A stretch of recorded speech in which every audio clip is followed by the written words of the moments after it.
unfunded spending commitments, and he hasn't learnt a thing. So let me ask it another way. Is his uncosted spending coming from more tax rises, more cuts, or is it just the latest promise to fall from the Tories' magic money tree? Mr. Speaker, as I and the Chancellor set out, the plan is fully funded. He'll see that at the autumn statement. But I am pleased. He's now interested in fiscal responsibility, because that is very welcome, Mr. Speaker. Because there's an opportunity for us to make sure that this is true conviction. We've just had, Mr. Speaker, in the last week, we've had the recommendations of independent pay review bodies, including for the NHS. Now, I believe the right thing to do was to accept those independent recommendations, but that involves taking difficult and responsible decisions to deliver those pay rises without fueling borrowing, inflation, taxes and debt. But on this crucial issue, Mr. Speaker, while his MPs are back on the picket lines,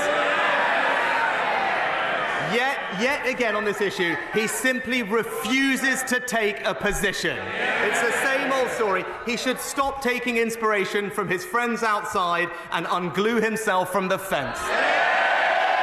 The same policy that has paid, I think, for 5 different things at this point. I think, Mr. Speaker, everybody knows that I'm a fan of doing maths to 18, but the honourable gentleman makes a very strong case for doing maths all the way to 61, quite frankly.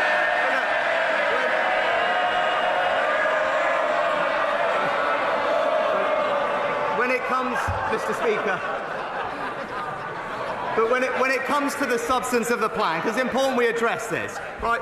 I am aware, actually, and I will say this. He did set out some proposals to train more staff. The problem is, Mr. Speaker, that's all he did. Our plan is much more comprehensive and it's much more impactful, because not only will we train more staff, Mr. Speaker, well, no, this is important substance, because I acknowledge the party opposite did set out some plans to train more, but that's not enough. You also have to set out plans, as we did, to retain more NHS staff. And you also crucially have to set out plans to how you reform the NHS so that you can have a more productive NHS. And that is the difference between us, Mr. Speaker. He is only ever focused on the superficial headline. We're getting on and doing the actual reform.